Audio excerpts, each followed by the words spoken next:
Hello Aries, I'm rising and Venus signs. Kamusta kayo? Sana ba nasa mabuti kayong kalagayan? Welcome back po sa Star Tarot. At kung bago kayo dito, welcome din po kayo. Please subscribe, like, share my videos, and leave me a comment po kung nakaresonate kayo. Thank you. Tingnan natin ang mga messages ni Aries. First card po ninyo.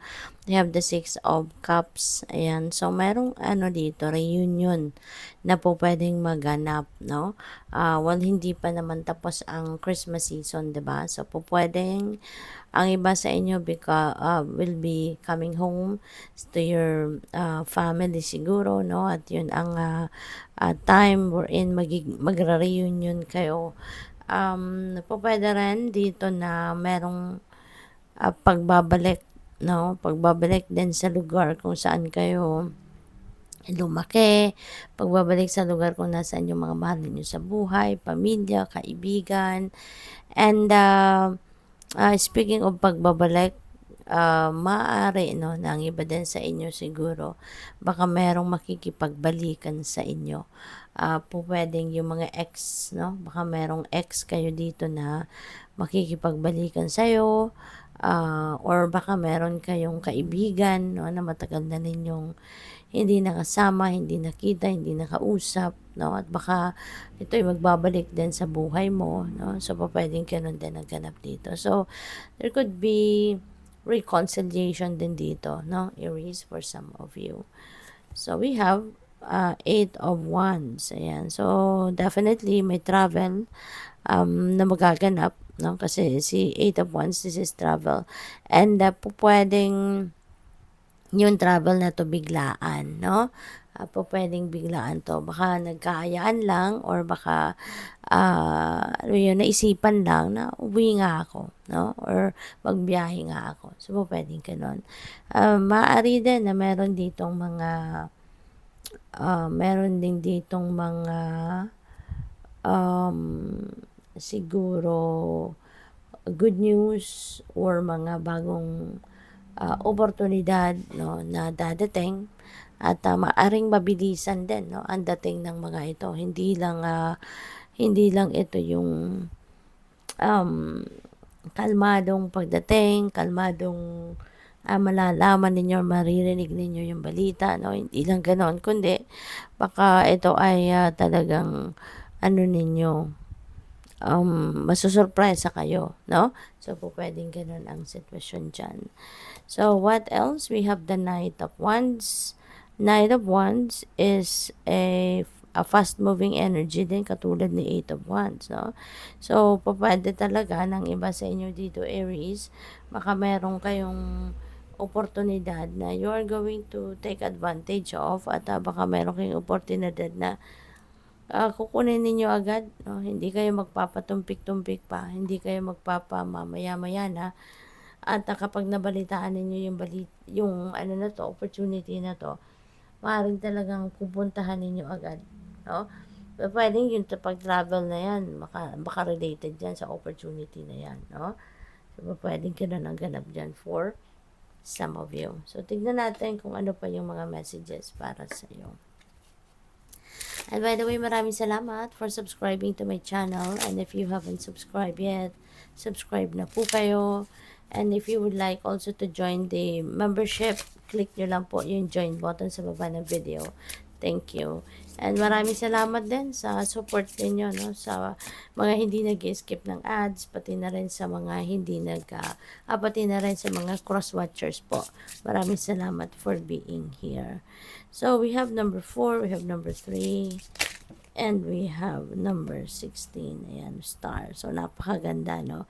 So, dito sa house, pwede, no, na since merong uuwi, probably meron talagang reunion dito. May family reunion, no, na magaganap. Possible din dito ng iba sa inyo is acquiring a new house. Maaaring kayo ay bumibili ng bagong bahay. So, maaaring nagpaparenovate ang iba sa inyo. Maaaring meron din kayong mga personal affairs, family affairs na gaganapin sa bahay na ito. kayo ay kaya siguro kayo nag-aayos, nagre-renovate, gano'n, para paghandaan din, no, yung pagtitipon. Possible din, ang iba sa inyo rito, kung kayo hindi man, kung kayo ay hindi man bumibili ng bahay, baka kayo ay nagbibenta ng bahay. Baka ano kayo, baka yung trabaho ninyo, 'di ba? Yung business ninyo, buy and sell, pwedeng ganun din ang ganap dyan. So, there is a pagtitipon, reunion dito, na family reunion, ano, na magaganap. So, we also have number 5, 3. Yan. So, matibay, no? Pinapakita lang dito na matibay. Hindi lang yung dibdib ninyo, kalooban ninyo. But siguro you are laying a solid foundation dito in major areas of life ninyo.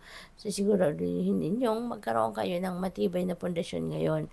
Hindi lang sa relationships, hindi lang sa pamilya, kundi kaperahan, 'di ba, trabaho, career, at maaaring meron kayo ditong stability din, no, talaga na gagawin para sa inyong income, no, source of income, yung gano'n.